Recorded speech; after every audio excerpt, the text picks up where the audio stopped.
Hello and a very warm welcome to Rajya Sabha Television with me, Frank Pereira, on this big counting day today for the assembly elections to 4 states and 1 union territory. We'll bring you all the updates right here on Rajya Sabha Television as counting gets underway. But first, let's take a look at the headlines at the top of this hour. Counting begins for assembly elections in Kerala, Tamil Nadu, Assam, West Bengal and Puducherry. Fate of nearly 8,300 candidates will be known today. Big wins in the race include Chief Minister Mamata Banerjee, Jayalalitha, Oommen Chandy, Tarun Gogoi and N. Rangaswamy. Congress looks to buck anti-incumbency wave in Assam and Kerala. Both Tarun Gogoi and Oommen Chandy confident of wins. NDA looks for foothold in northeastern state with exit polls predicting a win in Assam. The party also eyes to open account in Kerala. Tight fight in Tamil Nadu between AIADMK and the DMK. Will Jayalalitha surprise exit pollsters?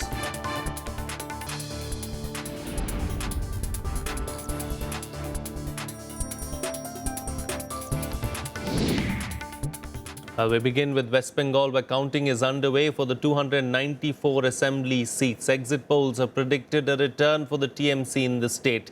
The CPIM and the Congress are fighting together here to defeat Mamata Banerjee. But exit polls have predicted that this combine is not likely to work. The BJP, on the other hand, that is going solo in the state, is expected to get a few seats. Some polls have predicted a margin of victory to be less than 5% in about 25 constituencies. That is likely to change the overall outcome.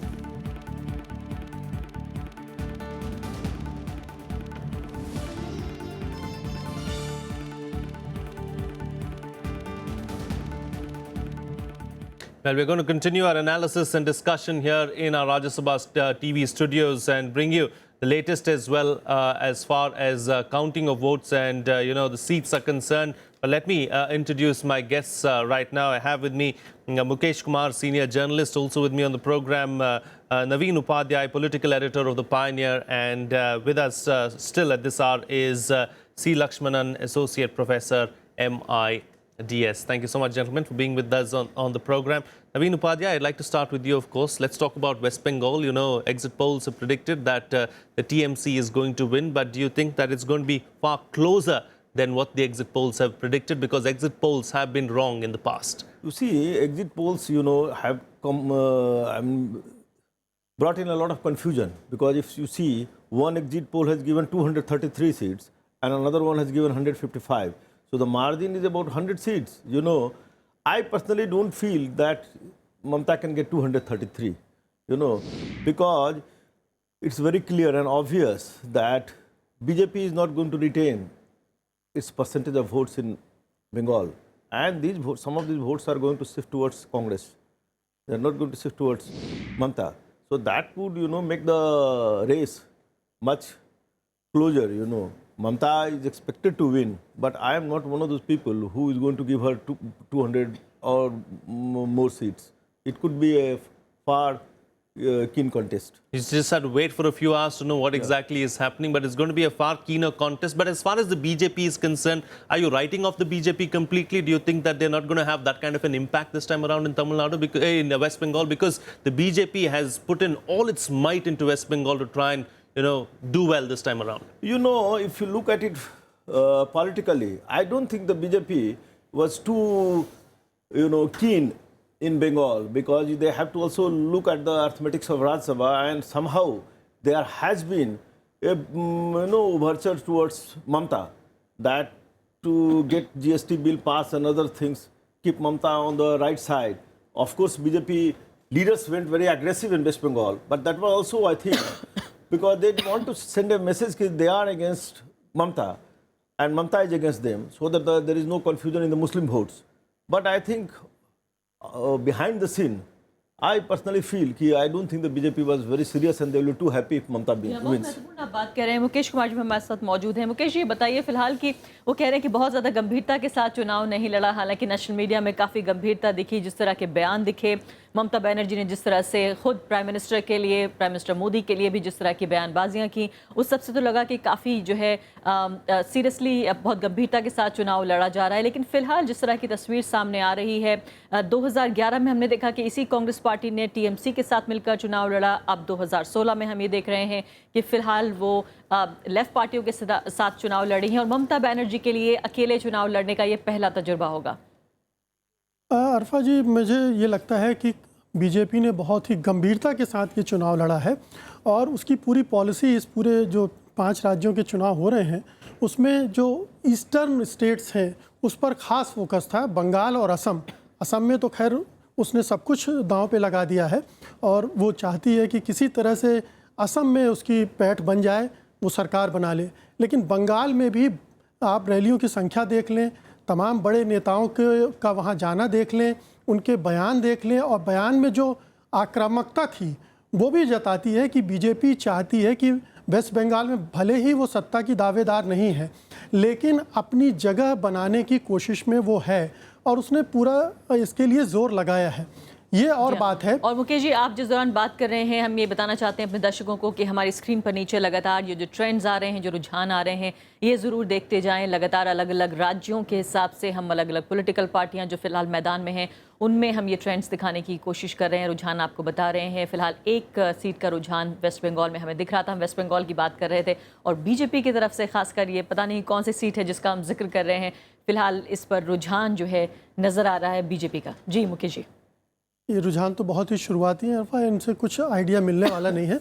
अलबत्ता हम लोग waste Bengal की बात कर रहे थे और वहाँ जो मुझे लगता है कि देखने वाली बात यह है कि जो कांग्रेस और सीपीएम या लेफ्ट फ्रंट का जो समझौता हुआ है, सीटों का तालमेल हुआ है, वो किस तरह से वर्क करता है, वो उसका नतीजा क्या सामने आता है, इस पर डिपेंड करेगा पश्चिम बंगाल में किसकी सरकार बनेगी।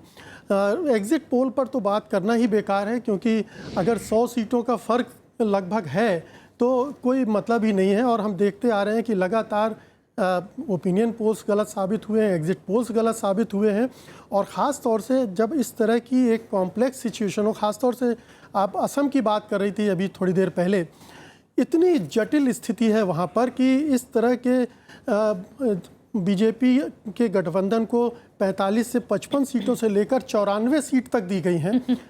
इतना अंतर तो होना ही नहीं चाहिए। 5% मार्जिन ऑफ एरर की आप बात करते हैं और यहाँ 25-30%, 40% मार्जिन ऑफ एरर है, तो ये तो एक तरफ रख दीजिए। फिर आप देखिए कि असम में इतने सारे फैक्टर्स काम कर रहे हैं। एक बड़ा ही कहना चाहिए जटिल समाज है वहाँ का। आदिवासियों की तादाद अच्छी है, मुसलमानों की तादाद सबसे ज़्यादा किसी राज्य में हिंदुस्तान में है, 34.2% तो वहाँ है। और जो बोडोलैंड का एरिया है उसका एक अलग अपना एक गणित है जहाँ पर बीपीएफ बीजेपी के साथ है लेकिन यूपीपी ने के साथ कांग्रेस ने गठजोड़ किया है और वहाँ पर AIUDF का भी एक अपनी पैठ है। तो ये इतने सारे फैक्टर्स हैं और उसमें हेमंत विश्व शर्मा का भी एक फैक्टर है जिसको भी हम लोग अगर आगे चलकर एनालाइज करेंगे तो समझ में आएगा कि वो कितना असर इस चुनाव में डाल पाए हैं, ये इस रिजल्ट से पता चलेगा। जी, बहुत महत्वपूर्ण बात है। You know, Arfa, before you go ahead, we're getting trends now from several of the seats, and it looks like we'll get a result from Kerala the fastest because we're getting trends from 72 seats already from Kerala, and it looks like the LDF is way ahead of the UDF at the moment. So if you look at what the numbers or the trends that we're getting right now, it looks like the LDF is going to walk away comfortably in Kerala. Yeah, go ahead. जी हाँ, बिल्कुल काफ़ी जो है दिलचस्प नज़र आ रहा है। हालांकि मुकेश जी की बात अपनी जगह ठीक है, लेकिन ट्रेंड्स जो हैं यही आगे बढ़ते बढ़ते नतीजे बन जाएंगे। और पहला नतीजा जैसे ही हमारे सामने आता है हम अब ज़रूर आपकी तरफ आएंगे। विशाल दहिया भी हमारे साथ मौजूद हैं, तिरुवनंतपुरम में इस वक्त वो मौजूद हैं और साथ ही पंचानन मिश्रा हमारे साथ गुवाहाटी में मौजूद हैं। पंचानन, चूँकि पंचानन से हम ज़रूर बातचीत करेंगे लेकिन विशाल से फ़िलहाल बातचीत कर लेते हैं और प्रणव गोस्वामी भी हमारे साथ कोलकाता में मौजूद हैं। विशाल, ये बताइए फिलहाल की केरल की राजनीति इस वक्त काफ़ी दिलचस्प हो गई है। यहाँ सिर्फ दो पार्टियां नहीं हैं, बल्कि जो तीसरा कोण है, ये सबसे ज़्यादा जो मसाला, जो दिलचस्पी है, वो इस तीसरे कोण की वजह से बन रही है। फिलहाल जिस तरह से हम टीवी स्क्रीन पर देख रहे हैं, ऐसे में जो ट्रेंड्स हैं वो भी सबसे जल्दी केरल के हमें दिखाई दे रहे हैं, और जो लेफ्ट पार्टियों वाला गठबंधन है, LDF है, उसमें ज़्यादा सीटें फिलहाल नज़र आ रही हैं। अब तक केरल में 45 कम से कम ट्रेंड्स पे LDF नज़र आता है इस स्क्रीन पे, राज्यसभा टेलीविजन की स्क्रीन पर।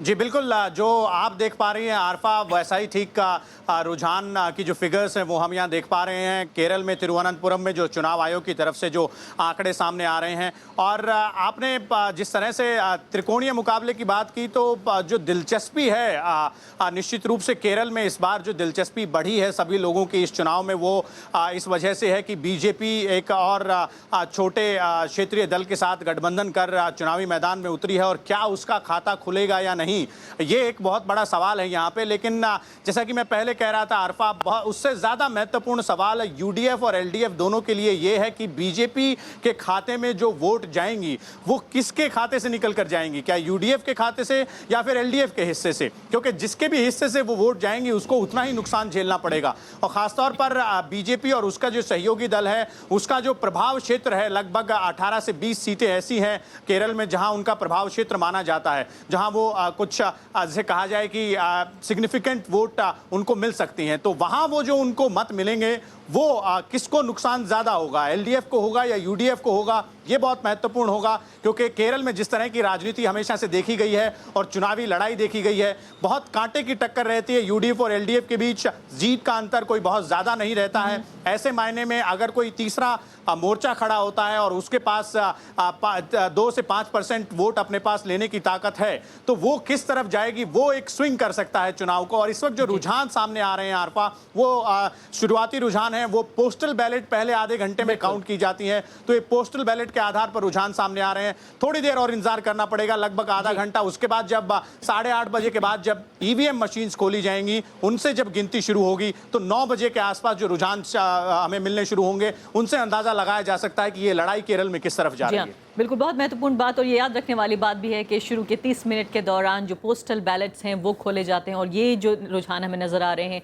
ये दरअसल उसके एक रिफ्लेक्शन के तौर पर हम देख सकते हैं। और ये भी हम जानने की कोशिश करेंगे कि किस तरह से आप ये कह रहे हैं कि दोनों जो मेजर पॉलिटिकल पार्टीज़ हैं केरल में, किसके खाते में से ये वोट बीजेपी की तरफ जा रहे हैं, अगर जा रहे हैं। और ये भी देखना महत्वपूर्ण होगा कि विचारधारा के दो अलग सिरों पर लेफ्ट पार्टियों का गठबंधन और बीजेपी, अगर उनके खाते से वहाँ वोट जाते हैं, तो ये भी अपने आप में काफ़ी आकलन करने वाली बात होगी कि कैसा ये संभव हो पाया। सामाजिक स्तर पर भी देखने की हम कोशिश करेंगे। प्रणव गोस्वामी हमारे संवाददाता इस वक्त हमारे साथ मौजूद हैं कोलकाता से। प्रणव, अब ये वो वक्त आ गया है जबकि जिस तरह से कहा जाए कि सांसें जो हैं अब तेज होने लगी हैं, कि 8 बजे का वक्त होने के साथ साथ अभी कुछ देर बाद पोस्टल बैलेट्स जो हैं वो करीब 10 मिनट के भीतर उनकी गिनती खत्म हो जाएगी, और फिर हम देखेंगे EVM जो मशीनें हैं उनसे वोटों की गिनती शुरू हो जाएगी। फिलहाल कोलकाता से किस तरह की खबरें?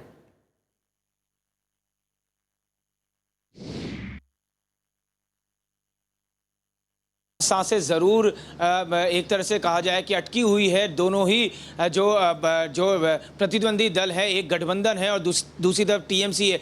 बहुत बड़ा एक ये कहा जाए कि जो पूरी प्रतिष्ठा है दोनों ही दलों की, वो एक तरह से दांव पे लगी हुई है। एक ऐसी पार्टी CPM जिसने 34 साल तक इस राज्य में शासन किया, दूसरी तरफ TMC जिसकी लीडर ममता बनर्जी ने 34 साल के लेफ्ट के जो सत्ता थी उसको 2011 में एक तरह से उखाड़ के फेंका, और उसके अलावा कांग्रेस जिसके साथ मिलकर चुनाव लड़ा था TMC ने, कांग्रेस अपने वजूद के लिए वो लेफ्ट के साथ गई। हालांकि ये बहुत ज़्यादा व्यवहारिक ये कहा जाए कि ये गठबंधन नहीं था, ये सहज गठबंधन नहीं था, क्योंकि वही जो कांग्रेस है वो आमने सामने है केरल में। और अगर यहाँ बात किया जाए, क्योंकि जितने भी एग्जिट पोल हैं वो ज़्यादातर ममता बनर्जी की तरफ, उनको एक बहुत बड़ी एक जीत की तरफ इशारा किया है तमाम एग्जिट पोल ने, लेकिन उसके बावजूद भी ये कहना अभी बहुत जल्दबाजी होगी कि किस तरह से ये पूरे जो नतीजे हैं वो रुख लेते हैं,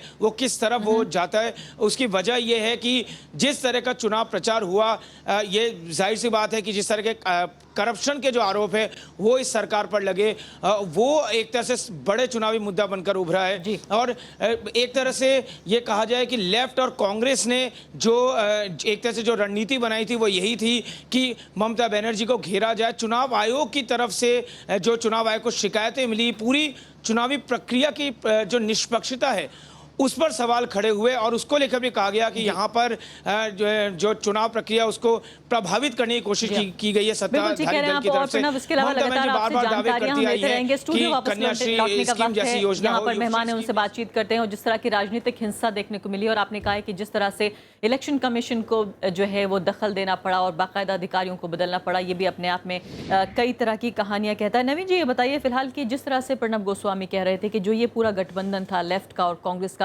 ये सहज नहीं था, क्या ये इस हिसाब से कह रहे थे कि जो काडर एक दूसरे के खिलाफ स्थानीय स्तर पर लड़ते रहे या वो एक दूसरे के साथ लड़ने की बात की जा रही है और शायद ये जो है रातों रात होना संभव नहीं है? सही बात कह रहे हैं, एग्री करते हैं उनसे, क्योंकि देखिए एक तो ये पूरा अलायंस को सील करने में काफ़ी समय भी लगा और ओवरनाइट अलग अलग विचारधारा के कैडर्स जो हैं उनको साथ लाना हो नहीं पॉसिबल नहीं हो पाता है। लेकिन बिहार में तो ऐसा हुआ। देखिए बिहार में हुआ इसलिए, बिहार में लालू और नीतीश एक साथ रहे हैं। बिहार में लालू और नीतीश लड़ते रहे एक दूसरे के खिलाफ, लेकिन वो एक पूरक गठबंधन था बहुत मायने में, क्योंकि वहाँ पर एंटी बीजेपी का बिहार में अगर आप देखिएगा तो कभी भी मोर देन 30% से अधिक वोट रहा ही नहीं है। और बीजेपी का अपना स्ट्रेंथ ही नहीं है कि 34%, 34, 35, 40 सीट से ऊपर जा सके अगर दूसरे लोग मिल जाए। बीजेपी के पास कोई लीडरशिप नहीं था बिहार में। तो काफ़ी ऐसे फैक्टर थे कि बिहार से आप वेस्ट बंगाल को कंपेयर नहीं कर सकते हैं कि वेस्ट बंगाल में एक अलायंस बना लीजिए। सेकेंडली कि लेफ्ट काफ़ी डिस्क्रेडिटेड रहा है वेस्ट बंगाल में 34 ईयर्स के रूल के बाद। पीपल हैव नॉट फॉरगॉटन कि वेस्ट बंगाल में कैसे बर्बादी हुई। तो अगर ये सब कुल मिला के देखिएगा, एंड सेकेंडली 5 साल के बाद, लेकिन अगर जिसे आप बर्बादी कह रहे हैं अगर ऐसा ही होता तो इसको समझने में 34 साल क्यों लग जाते जनता को? लगता है आप देखिए लालू प्रसाद 15 साल तक सरवाइव किए थे बिहार में, जबकि बिहार 15 साल में बिहार में 54,000 people were killed in Bihar during those 15 years. चलिए मुकेश जी की राय ले लेते हैं इस बारे में कि बिहार की बर्बादी को समझने में लोगों को 15 साल लगे हो गए, 34 साल लग गए पश्चिम बंगाल में। देखिए, एक तो मैं ये कहना चाहूँगा कि वेस्ट बंगाल से जो ग्राउंड रिपोर्ट्स आ रही हैं उसमें इतना फ़र्क नहीं है, इन दोनों के बीच में इतनी असहजता नहीं है सीपीएम और कांग्रेस के कैडर में, बल्कि बहुत जगह से तो ऐसी सूचनाएं आई हैं कि वो बहुत मिलकर लड़ रहे हैं। क्योंकि आप देखिए ये दोनों ही त्रस्त थे, तृणमूल की जो गुंडागर्दी वहाँ चल रही है जिसको सब लोग महसूस कर रहे हैं, जिस ढंग से तृणमूल ने वहाँ 5 साल राज किया है उससे ये दोनों ही पार्टियाँ, बल्कि आप देखिए कि जब कांग्रेस साथ में थी तृणमूल कांग्रेस के शुरू में ही, तब भी उसके पार्टी नेताओं पर अटैक हुए, थाने पर अटैक हुए, ये सारी एक पूरा इसके पीछे इतिहास रहा है। बल्कि कई मौतें हुई इस चुनाव के दौरान, कई मौतें भी हुई। एग्जैक्टली। तो ये दोनों भुक्तभोगी हैं और दोनों काफ़ी मिलजुल कर ये चुनाव इन्होंने लड़ा है। ये ठीक है कि खुल्लम खुल्ला गठबंधन नहीं था, सीटों का एडजस्टमेंट हुआ और एक दूसरे को सपोर्ट करते रहे, लेकिन मुझे लगता है कि इस मामले में काफ़ी हद तक सहजता रही है और कुछ सीटों पे एक दूसरे के खिलाफ भी चुनाव लड़ रहे थे। जी हाँ जी। और दूसरी बात यह है कि बिहार का जो मामला है ये मुझे लगता है कि बहुत ही सब्जेक्टिव है, लोगों के देखने का तरीके पर भी डिपेंड करता है कि आप बिहार का बर्बादी आप कहाँ से देख रहे हैं। उसके पहले क्या बिहार में बहुत अच्छी स्थितियां थीं जो पहले के शासक थे। फिर मीडिया में मैं एनालिसिस करता रहता हूँ, एक जातीय पूर्वाग्रह भी लालू यादव और नीतीश कुमार के साथ रहे। चलिए बिहार के लिए किसी और दिन को चुनेंगे बात करने के लिए। फिलहाल पश्चिम बंगाल पे वापस आ जाते हैं और असम चलते हैं। फिलहाल गुवाहाटी में संवाददाता पंचानन मिश्रा मौजूद हैं। पंचानन, हम ये समझने की कोशिश कर रहे थे कि अलग अलग जो कोण हैं इस चुनाव के, इसके अलावा कि कौन जीतता है या कौन हारता है, जो अलग अलग तरह के वोट हैं, जो समुदाय हैं जो एक तरह से वोट करते हैं, उनका पैटर्न एक होता है, चाहे हम बोडोस का हम जिक्र करें या हम मुस्लिम वोटर का जिक्र करें वहाँ पर, या माफ़ कीजिएगा, ये ओवरऑल जिस तरह की चुनावी तस्वीर देखने को मिली है, जो एक रीजनल, एक जो क्षेत्रीय पहचान के सवाल पर ये चुनाव लड़ा गया है, कि आपको लगता है कि बाकी मुद्दे गौण होते नजर आए? पंचानन से सवाल कर रही थी जी। हमारे पैनलिस्ट अभी मुकेश कुमार ही बोल रहे थे कि जी हाँ अरफा, जैसा हमारे पैनलिस्ट अभी मुकेश ही बोल रहे थे कि कई सारे आसाम में जो कई एक कोण है यहाँ के चुनाव में, यहाँ के मतदान के पैटर्न में। आपने अभी बात की थी कि जो अपर असम है वहां पर क्या हुआ, तो टी गार्डन्स से जो वोट अगर मिलते हैं बीजेपी को, तो ये बीजेपी के लिए तभी मेरे ख्याल से एग्जिट पोल में जो बढ़त दिखाई गई है उनको जरूर यहाँ पर कंसीडर किया गया है। और वही हाल यहाँ पर भी निचले इलाकों में है कि वहां उनको लगा कि बीजेपी में जो सर्बानंद सोनोवाल को उन्होंने चेहरा बनाया और हेमंत बिश्व शर्मा जो आखिरी वक्त में यहाँ पर बीजेपी के लिए आए और पोल मैनेजमेंट करते हुए नजर आए, तो कहीं ना कहीं उसका जो फायदा है बीजेपी को जरूर मिला है। नरेंद्र मोदी के बारे में लोगों ने बातें जरूर की होंगी, तभी एग्जिट पोल में ये इतना रिफ्लेक्शन दिखाया गया। लेकिन वही एक बात है कि जो एक मार्जिन ऑफ एरर है वो करीब 30 से 40% दिखता है। तो ये तो खैर फाइनल रिजल्ट आने के बाद ही पता चलेगा। शुरुआती रुझान कुछ मिल रहे हैं, लेकिन हाँ ये बात जरूर है कि चाहे वो आदिवासी वाला मामला हो, चाहे वो मुस्लिम्स की जनसंख्या का मामला हो, चाहे वो असम अस्मिता का मामला हो, ये कॉम्प्लेक्सिटीज है, ये असम में जरूर नजर आती हैं। और ये चाहे वो AIUDF हो, चाहे वो कांग्रेस हो, चाहे वो बीजेपी हो, तीनों में ये वोट बैंक का जो बंटवारा है वो देखने में दिलचस्प होगा कि किसके साथ क्या यहाँ पर जा रहा है। You know, these are some of the issues that were raised by Panchanan. But I mean, if you look at Assam, you know, another major issue or the poll plank really for the BJP was the migrant issue. And they kept bringing it up. Everyone who went there and spoke in Assam kept speaking about the migrant issue. This is not an issue that we've seen come up this time around. It is an issue that has been going on for a long time now. But why is it that the BJP has made it such a big issue? And is it really going to strike a chord amongst the voters in Assam? I mean, it's very obvious, you know, because even before the general election, this issue was highlighted, and Mr. Modi had at that point of said that when he comes to power, I think all Bangladeshi will have to pack up and go. It didn't happen. Nothing like of that sort happened. But this is a emotive issue, you know, in Assam, where you try to use this as a polarizing factor. Not only that, I think there was attempt was also made to divide the Muslim community between Assamese Muslims and Bangladeshi Muslims. And Assamese Muslims are 1/3 of the total Muslim population. BJP tried to reach out to them, you know, by reaching out to them differently and treating Bangladeshi Muslim differently. So I think this was a obvious attempt, you know, to polarize the Hindus and also reach out to the Assamese Muslims. And I think, you know, elections emotions do play important role. And it looks like it has worked this time around. There are other factors also. You know, this is not the lone factor. You have 15 years of anti-incumbency. And I think if you look at Assam, this is one state where BJP has not brought in Mr. Modi in a very big way. I think they relied on a local leader, Sonowal, and the jingles which were being played there, Sabka Anand, Sarvanand, you know, that sort of thing. So Modi's rallies were limited. They projected a leader who is known there. And so it was an election which was fought on regional issues, local issues. And I don't think जो हेमंत बिस्व शर्मा वाली बात है, ये बहुत महत्वपूर्ण है कि Congress party ने किस तरह से अपने इतने महत्वपूर्ण नेता को यूं ही जाने दिया। क्या आपको लगता है कि जो गोगोई परिवार है उसकी वजह से जो है उनको जाना पड़ा और शायद कांग्रेस पार्टी को ये समझने में देर लगी? उसी उस समय भी चर्चा चल रही थी और आज भी चर्चा ये चल रही है कि I think Gogoi was more interested in ensuring the future for his son, और वो नहीं चाह रहे थे कि this baton should pass on to some other person. He was, I think people were speculating. I have no knowledge, but I think there are speculation that he would be happy if Congress loses and his son 5 years down the line, is brought into the mainstream and becomes his successor rather than Congress winning and somebody else leading the party. So Indeed. I think, you know, he was happy. I mean, there's somebody like Sharma had to go because he was a powerful काफी हैरानी leader. की बात है और शायद फिर हैरानी नहीं भी होनी चाहिए कि अगर कांग्रेस पार्टी को हार का सामना करना पड़ता है या काफी नुकसान झेलना पड़ता है. चेन्नई में संवाददाता अखिलेश सुमन इस वक्त हमारे साथ मौजूद हैं और स्क्रीन पर देखना ना भूलिए. स्क्रीन पर लगातार हम आपको ट्रेंड्स दिखा रहे हैं जो अब जो हैं, क्योंकि 8-8:30 बज चुके हैं और 8:30 बजने के बाद अब ईवीएम मशीनें जो हैं खुल गई हैं. ईवीएम मशीनें खुलने के बाद लगातार जो ट्रेंड्स आप देखेंगे वो ईवीएम से आते हुए ट्रेंड्स देखेंगे और ये ट्रेंड्स अब आधे घंटे के बाद ही जो हैं वो नतीजों में बदलने लगेंगे और शायद आधा घंटा 40 मिनट के दौरान हम ये देख पाएंगे कि किस तरह से रुझान जो है मजबूत होते हुए नतीजों की तरफ बढ़ रहे हैं। अखिलेश सुमन, ये बताइए कि तमिलनाडु की राजनीति जो है फिलहाल वो काफ़ी दिलचस्प देखी जा रही है। दोनों पार्टियां, दोनों जो गठबंधन है वो तो हमारे सामने नजर आ ही रहे हैं, लेकिन जिस तरह से जो एग्जिट पोल्स हैं उनमें ज़्यादातर डीएमके को बढ़त बता रहे हैं, लेकिन कम से कम 2 ऐसे एग्जिट पोल्स हैं जो ये भी बता रहे हैं कि नहीं, जयललिता जो हैं वो बनी हुई हैं, उनके पैरों की ज़मीन नहीं हिले है।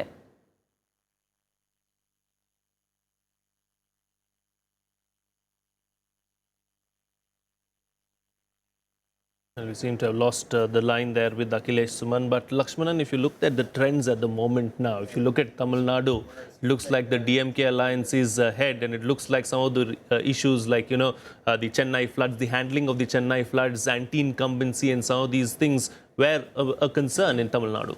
No, it's looked like both DMK and ADMK neck to neck, because it's not a much difference.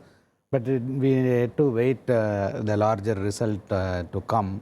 But I think if you go by this trend, people of Tamil Nadu prepare Dravidian Party as its early indication. But we have to wait and see whether.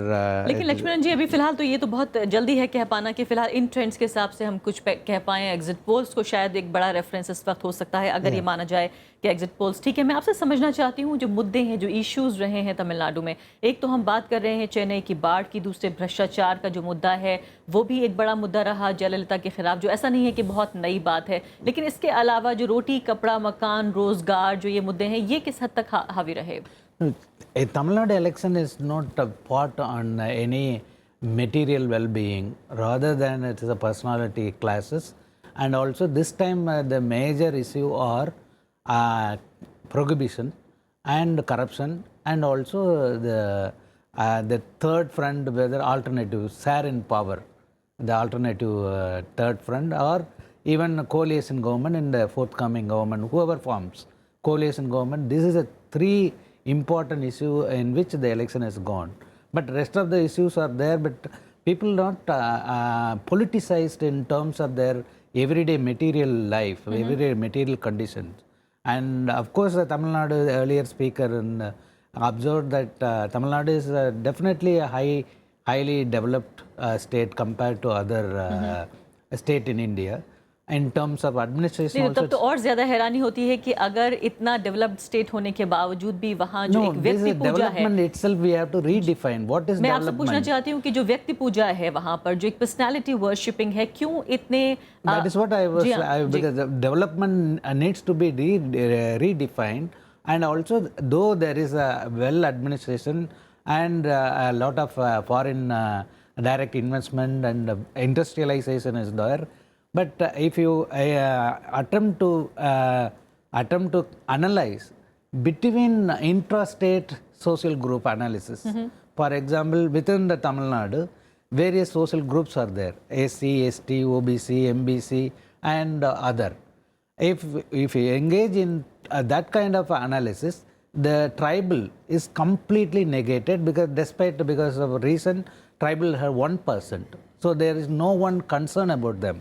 And then the Dalit issue, both the Dravidian Party, DMK and ADMK, constantly negated their pain and agony, because the lot of violence against Dalit in Tamil Nadu is compared to Bihar, it is equivalent. But hardly anyone punishes, hardly anyone get justice. काफी महत्वपूर्ण बात है जो आप ये कह रहे हैं। मुकेश कुमार जी, क्या उत्तर भारत के लिए खासकर एक पूरी तरीके से जो मिस्टिकल बनी रहती है तमिलनाडु की राजनीति, एक रहस्यमय तरीके से, या तो एक हम पॉलिटिकल पर्सनालिटी को देख लें या दूसरे देख लें, दोनों के इर्द गिर्द जिस तरह से एक पूरा भक्ति भाव के तहत एक इतना एजुकेटेड और इतना डेवलप्ड स्टेट होने के बावजूद क्यों ऐसा है, क्यों अभी तक जो वहाँ सामंतवादी सत्ता है उसको उस तरीके से चुनौती नहीं मिली है, उस तरह के सामाजिक या राजनीतिक सुधार जो हैं वो देखने को नहीं मिले?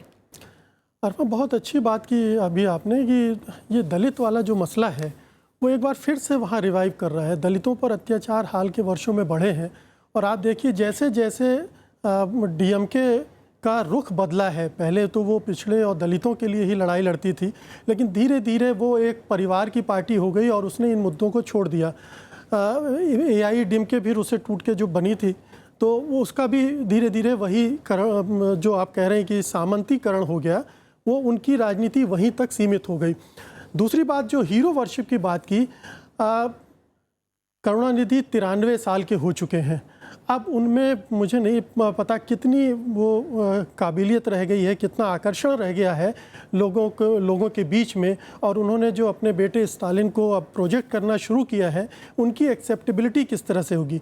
लेकिन जयललिता का अपना करिश्मा है, और उस करिश्मा में वो जो फ्री बीज बांटती हैं, अब जो खूब सारी चीज़ें बांटती हैं, साड़ी भी ले लो, टीवी भी ले लो, ये भी ले लो, उस सब से, और इस बार तो गाय और बकरी तक बांटे गए। जी, तो ये एक तमिलनाडु की राजनीति का एक अलग सा बिल्कुल डिफरेंट फीचर है जो हमको दिखलाई पड़ता है। और ये, लेकिन ये देखिए कि आप इतने सब के बावजूद हर 5 साल बाद सरकार बदल जाती है, और आंधी ऐसी आती है कि एक को उठा के बिल्कुल दूसरी तरफ फेंक देती है और दूसरे को इतना भारी बहुमत से जिताती है। अब आज क्या होता है ये तो देखना है हमें। अखिलेश सुमन भी मौजूद हैं चेन्नई में, और उनसे मालूम कर लेते हैं कि आखिर क्यों अभी भी वहां पर एक तरह से नेता नहीं बल्कि एक भगवानों का जो रूप दिया गया है, नेताओं को एक भगवान या फिर दूसरे भगवान लगातार जो है, जो भक्त भाव जिसको आपने नाम दिया था और जिसको हम सामंती सत्ता का पूरा एक जो गढ़ हम देख रहे हैं। मुकेश कुमार कह रहे हैं कि फिलहाल वहां पर जो दलित मुद्दा है, जो दलितों की समस्याएं हैं, एक तरह से फिर से उभर कर सामने आ रही हैं। क्या आप हमें बताएंगे अखिलेश की जो दलित समुदाय है उसने किस तरह से वोट किया है इस बार, उनके मुद्दे क्या रहे? क्या ये पर्सनैलिटीज के अलावा, इन व्यक्तित्वों के अलावा भी मुद्दे रहे इस चुनाव में? ना, निश्चित तौर पे व्यक्तित्व के अलावा मुद्दे रहे हैं, क्योंकि करुणानिधि की जो पार्टी है, करुणानिधि की पार्टी के मामले में लोगों को ऐसा ख्याल था, जैसे आप बिहार में हमारे लालू प्रसाद जी की पार्टी है, उत्तर प्रदेश में मुलायम सिंह जी की पार्टी है, उनकी पार्टी जब शासन में आती है तो लोकल लेवल पे उनके जो वर्कर्स हैं, उनके वर्कर्स की मोनोपोली बनती है। उसी तरह की तकरीबन स्थिति करुणानिधि के पार्टी की रही है, जो डीएमके पार्टी रही है। जब उनकी पार्टी सरकार में आती है तो उनके परिवार के लोग तो हैं ही, उनके वर्कर्स भी स्थानीय ब्लॉक लेवल से लेकर और स्टेट लेवल तक उनका वर्चस्व प्रशासन पर बढ़ जाता है। तो यह एक लोगों के अंदर यह एक दंश दिखता है। मैं बहुत सारे लोगों से मैंने बात की तो यह दंश लोगों के मन में दिखता है कि डीएमके की पार्टी जब आती है तो स्थानीय तौर पर एक मामला प्रशासन से निकलकर उनकी पार्टी के हाथ में चली जाती है, और जिसको हम लोग आमतौर पे कहते हैं कि जो बाहुबली है, जो आ जाते हैं सामने और वे तय करने लगते हैं चीजों को, स्थानीय चीजों को।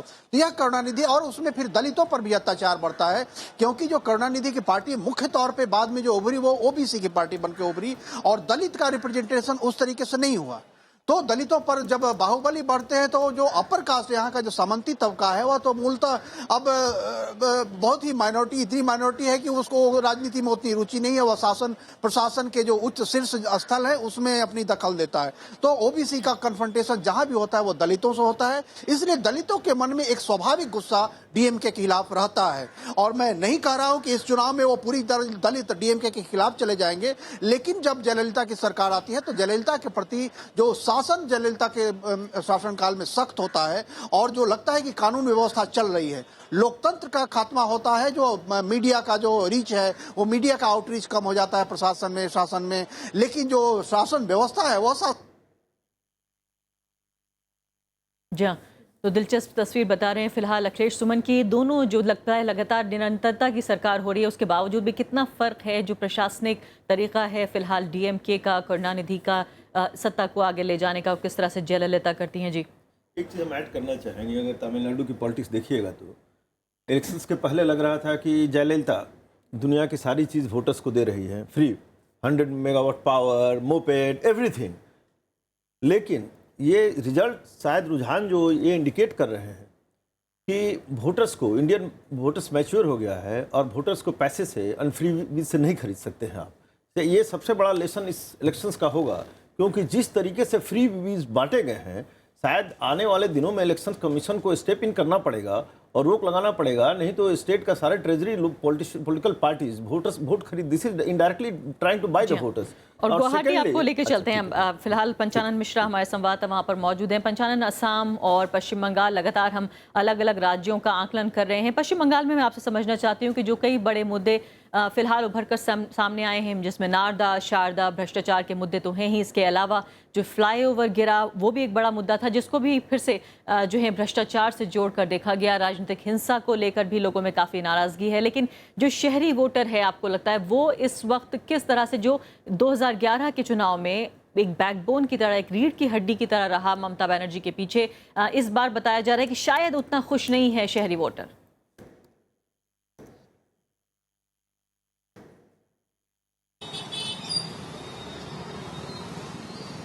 यह आपका सवाल मुझसे है? जी जी जी, अब पश्चिम बंगाल की अगर आप बात करें तो ये बिल्कुल सच है कि इस बार वहां पर नारदा और सरदा, इन दो मुद्दों पर तृणमूल कांग्रेस को लगातार घेरने की कोशिश की गई। उसके अलावा आप ये भी कह सकते हैं कि चुनाव के ठीक ऐन वक्त पे ही जो ब्रिज गिरा, उसके बारे में भी चर्चाएं वहां पर बहुत ज्यादा थी। और आप ये एंटी इनकम्बेंसी की बात भी वहां मानी जा सकती है। लेकिन हाँ, ये है कि जो शुरुआती रुझान मिल रहे हैं उनसे जो फिलहाल टीएमसी में है वहां पर उस खेमे में खुशी फिलहाल यहाँ पर जो टेलीविजन चैनल्स हैं जो एग्जिट पोल वो दिखा रहे हैं। लेकिन हाँ, ये तब जो पश्चिम बंगाल की राजनीति जो अब तक की रही है, जी, आपसे मैं आसाम से जुड़ा सवाल पूछूंगी, माफ कीजिएगा। और आइए हम वापस लौटते हैं और आइए सुन लेते हैं जो शुरुआती रुझान हमारे सामने इस वक्त नजर आ रहे हैं, उसमें कांग्रेस नेता और पूर्व मंत्री नारायण सामी का क्या कहना है। कांग्रेस पार्टी सत्ता में आने के बाद ये नरेंद्र मोदी सरकार के बातचीत करके पैसा लाएगा, ये यूनियन टेरिटरी को विकास के लिए काम करेगा। उसके लिए लोग कांग्रेस के पक्ष में है और डीएम के अलायंस के पक्ष में है। और पश्चिम मिदनापुर से बीजेपी के उम्मीदवार दिलीप घोष ने कहा कि इस बार पश्चिम बंगाल में बीजेपी का मत जो है वो प्रतिशत बढ़ जाएगा और पार्टी सम्मानजनक स्थिति में पहुंचेगी। इस बार एक सम्मानजनक स्थान पर हम पहुंचेंगे।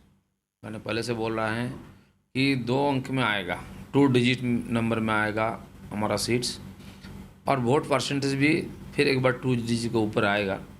और 2014 के जो 70% था उसको टच करना या उसको पार करने का हमारा टारगेट है। मुझे लगता है कि उसके आसपास आ जाएगा। जी हाँ, तो फिलहाल हम देख रहे हैं कि जो प्रतिक्रियाएं हैं वो भी आने लगी हैं। अभी रुझान पर जो है नेता प्रतिक्रिया दे रहे हैं। अभी कुछ ही मिनटों के बाद 15-20 मिनट 30 मिनट के आसपास जो है एक अच्छी तस्वीर बताने में हम आपको बता सकेंगे कि आखिर किस तरफ जो है ये रुझान नतीजों की तरफ बढ़ते नजर आ रहे हैं। इलेक्शन कमीशन जो है वो भी अपने नतीजे घोषित कर रहा है और राज्यसभा टेलीविजन ने भी खास इंतजाम किया है आपको बताने के लिए। हर तमाम सेंटर्स पर जो हैं वो हमारे संवाददाता और मौजूद हैं, जिनके ज़रिए हम नतीजों को, रुझानों को जानने की कोशिश कर रहे हैं। फिलहाल पश्चिम बंगाल के बारे में मैं जिक्र कर रही थी और पश्चिम बंगाल, नवीन जी मैं आपसे इस सवाल को समझने की कोशिश करती हूँ कि जो ये शहरी और ग्रामीण वोटर का जो फ़र्क है, पश्चिम बंगाल अलग अलग जो है वो, हालांकि 6 फेज़ों में चुनाव हुआ और बताया जा रहा है कि इतना ही ज़्यादा डाइवर्स और विभिन्नतापूर्ण जो है पूरा राज्य है ये। किस तरह से आप ये देखेंगे जो शहरी वोटर है, क्या भ्रष्टाचार के जो आरोप लगे, जो एक बैड पब्लिसिटी मिली ममता बनर्जी को, उससे खफा है? देखिए, जो ट्रेंड दिखाई दे रहे हैं वो तो इस बात को नहीं इंडिकेट कर रहे हैं। और जो शुरू में हम कह रहे थे कि there is, I still believe कि कोई भी एग्रेसिव कैंपेन हुआ बीजेपी का, लेकिन मेरा अभी भी मानना है कि एक साइलेंट मैसेज वोटर्स में गया था, बीजेपी के जो वोटर्स थे, कि help Mamata and defeat left and Congress. क्योंकि अगर आप नारदा और शारदा की बात कर रहे हैं तो आप देखिए कि इलेक्शंस के 6 महीने पहले ये शारदा स्कैम को पैक करके पैक बर्नर पर रख दिया गया। देयर वर एनफ एविडेंस, और सारे जिस तरीके से एक समय लग रहा था कि पूरी सीबीआई केवल शारदा स्कैम ही डील कर रही है, उसके बाद जिस तरीके से शारदा स्कैम को दबा दिया गया, वही इस बात का परिचायक है कि समवेयर देयर वाज अंडरस्टैंडिंग। काफी महत्वपूर्ण बात है वैसे जो आप कह रहे हैं कि वाकई एक बार लग रहा था कि पूरे देश में छाया हुआ है। करने के लिए I think the BJP talk differently, लेकिन मैसेज चला गया वोटर्स के बीच में कि BJP can not win and ensure the victory of Mamata Banerjee. ये इलेक्शंस के जो ट्रेंड आ रहे हैं, I think that is indicative of it कि बीजेपी का वोट जो है that has shifted to Mamata Banerjee, otherwise this landslide was not possible. तो I still stick to my view point कि somewhere I think BJP campaign was rhetorical, aimed at ensuring that the Muslim vote remain glued to Mamata Banerjee. जी हाँ, मुकेश जी, आप इस बात से सहमत तो नहीं लगते, लेकिन एक बात इस दौरान मैं राज्यों के अलावा समझने की कोशिश करती हूँ कि बीजेपी का जो चुनाव लड़ने का तरीका है, जो उनके रणनीतिकार हैं, कहीं ना कहीं जब भी चुनाव लड़ते हैं एक ऐसे राज्य में भी जहां लगता है उन्हें कि बहुत ज़्यादा पेंट नहीं बन सकती है, काफ़ी गंभीरता से बहुत अग्रेसिवली चुनाव लड़ते हुए हम देखते हैं फिलहाल पिछले कुछ सालों में।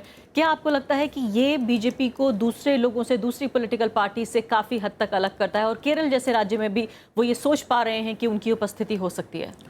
देखिए, आप सही कह रहे हैं कि ये एग्रेसिवनेस हमेशा पार्टी में रही है, लेकिन पिछले 2-2.5 सालों में ये बहुत तेज़ी से बढ़ी है। ख़ासतौर से मोदी जी के परिदृश्य में आने के बाद बहुत ज़्यादा एग्रेसिव हुई है पार्टी, और जो लोकसभा चुनाव में सफलता मिली उससे उसका कॉन्फिडेंस भी बढ़ा है।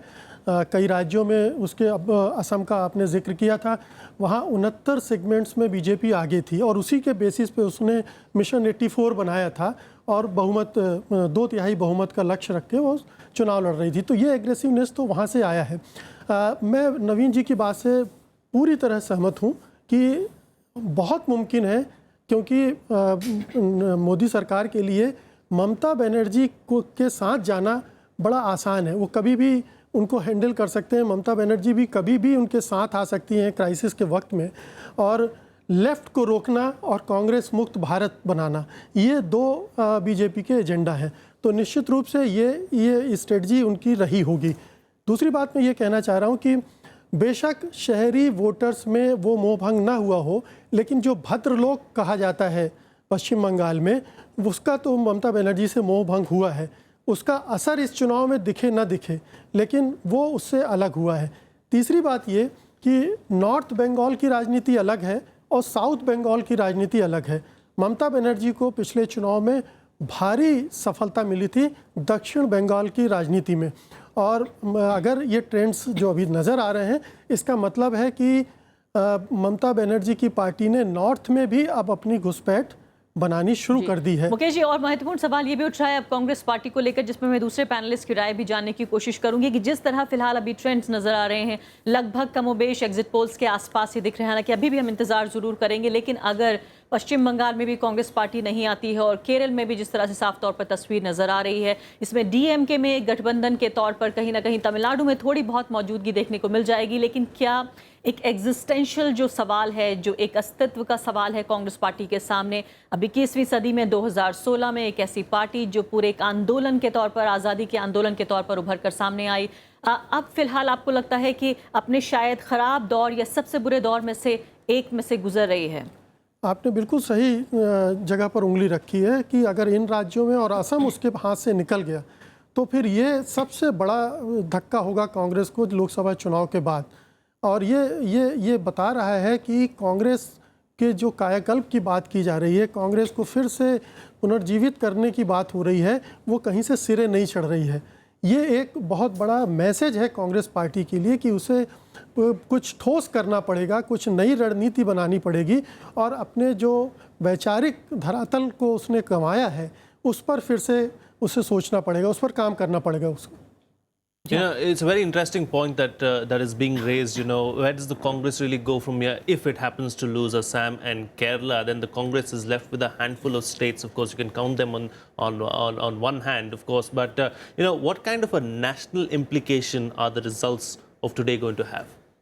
I don't think anybody is expecting Congress to either win Assam or Kerala. You know, Kerala has always alternated between left and Congress, and Gogoi was facing 15 years of anti-incumbency in Assam. I am not one of those people who will write off the obituary of Congress. You know, we should, in politics, we should neither write the obituary of a political party or of a political leader. We have seen people staging comeback after 15 years of hibernation, or being written off. People like Lalu Prasad Yadav were written off by a lot of people, but Lalu is today one of the most powerful leaders in Bihar. So of course Congress is going through a bad phase, Congress is going through a lean phase, but I think that also offers them an opportunity for introspection, and it offers them also an opportunity to reorganize them. So I think the real battle will be fought in Uttar Pradesh. I think जी, और आपको लगता है कि राहुल गांधी के सामने भी अब ना नुकुर करने का कोई सवाल नहीं है? अब जो है एक निर्णायक लम्हा आ गया है कि जब उन्हें फैसला लेना होगा कि पार्टी की कमान अब उनके हाथ होगी। क्या ये बात उनके समर्थक, उनका काडर, अब ये उन्हें तय करना पड़ेगा? सही बात है, अब जो कह रहे हैं वो सही बात है। आई थिंक राहुल को will have to lead from the front, and I personally feel कि the real battle is going to be fought in Uttar Pradesh, which will decide the politics and future of. नहीं मुकेश जी, जिस तरह से उत्तर प्रदेश की बात हो रही है, उत्तर प्रदेश भी है, उत्तराखंड है, पंजाब भी है अगले साल शुरुआत में ही, यानी कि आप समझते हैं कि क्या इन चुनावों का जो नतीजा है, एक जो मोमेंटम बनेगा, क्या आपको लगता है कि उत्तर प्रदेश जो शायद पूरे देश में सबसे महत्वपूर्ण चुनाव असेंबली इलेक्शन के मद्देनजर माना जाता रहा है, हालांकि हर चुनाव अपने आप में महत्वपूर्ण होता है, लेकिन सीटों के मद्देनजर देखा जाए और दिल्ली की कुर्सी कहीं ना कहीं बहुत हद तक बंधी रहती है, उत्तर प्रदेश में क्या होता है इसके साथ साथ, आपको लगता है कि ये लोकसभा चुनाव के बाद लोकप्रियता का एक बड़ा इम्तिहान बीजेपी के लिए, कांग्रेस पार्टी के लिए अस्तित्व का सवाल, क्या उत्तर प्रदेश में इस पर कोई असर पड़ेगा? बिल्कुल असर पड़ेगा, मोराल पे तो असर पड़ेगा ही। और जो राहुल गांधी की ताजपोशी की बात कर रही हैं उसमें भी डिले फिर से हो सकता है, क्योंकि इंतज़ार इस बात का हो रहा है कि कोई एक ऐसा अवसर मिले जब राहुल गांधी को पार्टी की कमान सौंपी जाए। अगर इस इलेक्शन में ठीक ठाक कर लेती कांग्रेस तो एक ये मौका बनता है, लेकिन ऐसे मौके पर जब पार्टी बिल्कुल धच्च से नीचे जाके बैठ जाएगी और फिर राहुल को लाएंगे तो मुझे लगता है कि उससे कोई बहुत अच्छा संदेश नहीं जाएगा। देखिए, लगातार रणनीतिक गलती कांग्रेस करती जा रही है। आप देखिए, असम में जब हेमंत बिश्व शर्मा ने बगावत की थी तो एक समय था जब पार्टी को लीडरशिप चेंज के बारे में सोचना चाहिए था, उसने गोगोई को कंटिन्यू रखा, मेरी समझ से बाहर है। और ये भी, इस पर भी कहीं कोई इस भ्रम को दूर नहीं किया गया कि गौरव गोगोई कल को पार्टी के प्रमुख बन सकते हैं, मुख्यमंत्री भी बन सकते हैं। इसी तरह से केरल में देखिए, भ्रष्टाचार के इतने आरोप लगे, इसके बावजूद ओमेन चांडी बने रहे आखिर तक। आखिरकार कहीं तो आपको इस तरह से परिवर्तन करके लोगों को एक मैसेज भी देना चाहिए कि हम ऐसे लोगों को, ये जो लोगों को जिनमें जो जनाधार खो रहे हैं, विश्वसनीयता खो रहे हैं, उनको बनाए नहीं रखेंगे। ये लगातार गलतियां बहुत सारे स्टेट्स में कर रही है और जब निर्णय लेने की बात होती तो कांग्रेस उसे टाल देती है। यही मामला राहुल गांधी के साथ लगातार हो रहा है। उत्तर प्रदेश का चुनाव सेमीफाइनल माना जाता है लोकसभा चुनाव के पहले, और मुझे नहीं लगता कि उस चुनाव के पहले इस चुनाव में जो दुर्गति दिख रही है होने के बाद कांग्रेस के लिए कोई बहुत उम्मीद का सबब होगा उसमें। जी हाँ, काफ़ी महत्वपूर्ण बातें आप कह रहे हैं कि फिलहाल अगले चुनाव पर किस तरह से असर पड़ सकता है, लेकिन एक बहुत महत्वपूर्ण बात जो उठ रही है वो राष्ट्रपति चुनाव को लेकर भी अगले साल। एक तो राज्यसभा में जो सीटों की व्यवस्था है, जो गिनती है, उस पर किस तरह का असर पड़ सकता है, और राष्ट्रपति चुनाव भी अगले साल है। देखिए, अभी तक जो स्थिति है, BJP will have to really bring in a lot more support on its own. Difficult रहेगा बीजेपी के लिए to put its own nominee. एक एक्सेप्टेबल आदमी को लाना पड़ेगा जो कि ढेर सारे जो लोगों को एक्सेप्टेबल रहे। नहीं, अगर असम जीत जाते हैं तो नंबर्स बढ़ जाएंगे, और केरल में भी सीटें बढ़ जाती हैं कि आई हैव नॉट कैलकुलेटेड, लेकिन अभी तक क्लियरिटी नहीं है। आई डोंट थिंक कि BJP will be in a position to have its candidates without support of others. Mr. Lakshman, would you like to comment on the thing?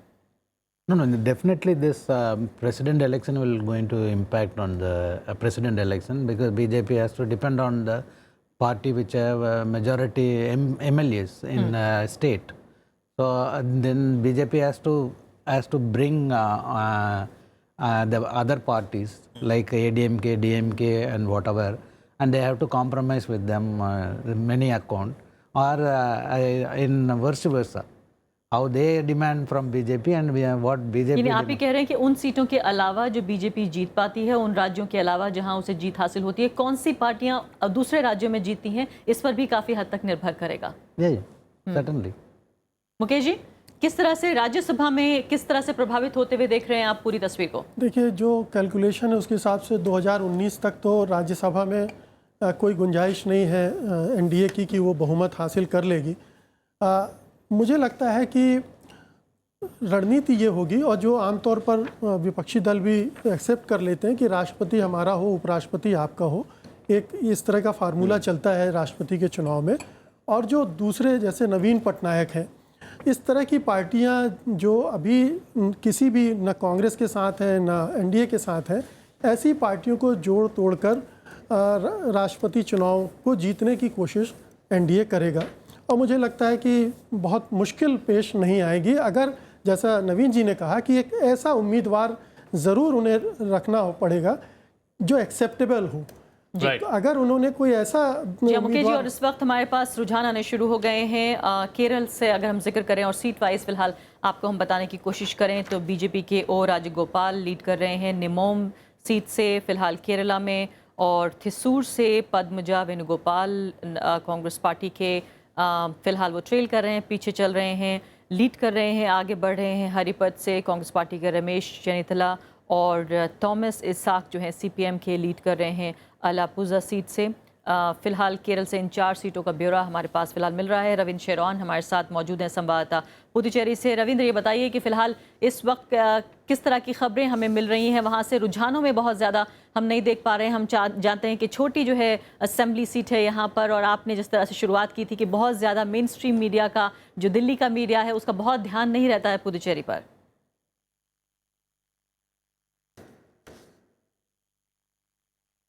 जी अरफा, लेकिन अभी जो फिलहाल हमारे पास ट्रेंड आ रहे हैं, अगर उसके जिक्र किया जाए तो 14 सीट जो है उन पर कांग्रेस पार्टी और डीएमके जो गठबंधन है वो आगे है, और 8 सीटों पर एएनआर कांग्रेस जो कि सत्तारूढ़ एन रंगास्वामी की पार्टी है वो आगे चल रही है। तो इस तरीके से जो फिलहाल जो रुझान आ रहे हैं, अगर वही आगे बढ़ते रहे तो कांग्रेस पार्टी यहाँ सत्ता बनाने की स्थिति में होगी। और जो 5 राज्य है जिसमें एग्जिट पोल की अगर बात की जाए तो उनके हिसाब से यहाँ से कांग्रेस पार्टी के लिए बड़ा सुखद समाचार आने की संभावना लग रही है, क्योंकि यहाँ पर कांग्रेस जो है 23 सीट पर जो है चुनाव लड़ रही है, और उम्मीद है कि अगर कांग्रेस पार्टी इसी तरीके से इन रुझानों को आगे बढ़ा के देखा जाए तो अपने आप ही यहाँ सरकार बनाने की स्थिति में होगी। अगर रंगास्वामी की बात की जाए तो वो पहले ऐसे मुख्यमंत्री हैं जो इतने लंबे समय तक लगातार राज करते रहे हैं। पहले कांग्रेस पार्टी में मुख्यमंत्री रहे थे और अब अपनी नई पार्टी बनाकर 2011 में वो 5 साल तक लगातार मुख्यमंत्री रहे हैं। यहाँ के जो लोगों का मानना है कि जो नेपोटिज्म और करप्शन है उनके खिलाफ जो चार्ज लगे हैं, इसके अलावा वो अपने एक जो उनकी जो विधानसभा क्षेत्र इंदिरा नगर और उसके बगल का कामराज नगर, केवल वहां तक सीमित रहे और अपने रिश्तेदारों को फायदा पहुंचाने और करप्शन, इस तरह के इल्जाम उनके खिलाफ लगे हैं। एंटी इनकम्बेंसी फैक्टर भी यहाँ पे अहम माना जा रहा है, क्योंकि शुरुआत में जिस तरीके से देखा गया कि 2014 के चुनाव में रंगास्वामी ने बीजेपी के साथ मिलकर चुनाव लड़ा था, उसके पहले 2011 का चुनाव एआईएडीएमके के साथ मिला के लड़ा था, तो लगातार अपनी जो लॉयल्टी वो बदलते रहे, अपने साथियों को बदलते रहे। आपसे हम जानकारी लेते रहेंगे, लेकिन फिलहाल श्याम सुंदर भी हमारा इंतजार कर रहे हैं सीपीएम दफ्तर पर। Frank, Indeed, Sham, as far as the left is concerned, it doesn't look like the left and the Congress alliance really, or the tacit understanding that they had in West Bengal, seems to be working as of now. It looks like early trends have shown that the Trinamool Congress is way ahead in the lead and very difficult to catch now. Definitely, Frank, situation in West Bengal was very, very difficult for CPIM, especially if you talk about the CPM plenum in December 2015. That time the discussion was on that how to contest these elections, 2016 assembly elections, without any fear, and it was a big challenge for Party General Secretary Sitaram Yechuri to give confidence to the government and to the party and its cadre, and at least that ways CPM was able to give that kind of confidence to its party cadres, and they fought election with the Congress party, though there was a division of opinion in Central Committee, especially Kerala CPM was against this kind of alliance, and even Tripura Chief Minister Manik Sarkar, he was not very convinced, but ultimately the West Bengal party prevailed, and Sitaram Yechuri, he was able to convince the Central Committee that people of Bengal, they want this kind of alliance. So that ways, if even if the left and the Congress alliance, if it crosses 100 seats, then it will be a respectable figure for left in West Bengal if you compare from 2009, then 2011 and 2014. But of course, the kind of expectations CPM was having from this alliance, at this point of time, it seems that those expectations are not fulfilled. All right, Sham, thank you so much for joining us with that. Do stay with us. We'll keep coming back to you, of course, during the course of the day to get the latest from you. I'd like to thank our guests right now, Mukesh Kumar, Naveen Upadhyay and C. Lakshmanan. Thank you so much, gentlemen, for being with us on the program. We'll slip into a short break, but our discussion and analysis will continue on the other side. We'll have a fresh panel here. Stay tuned. We'll be right back.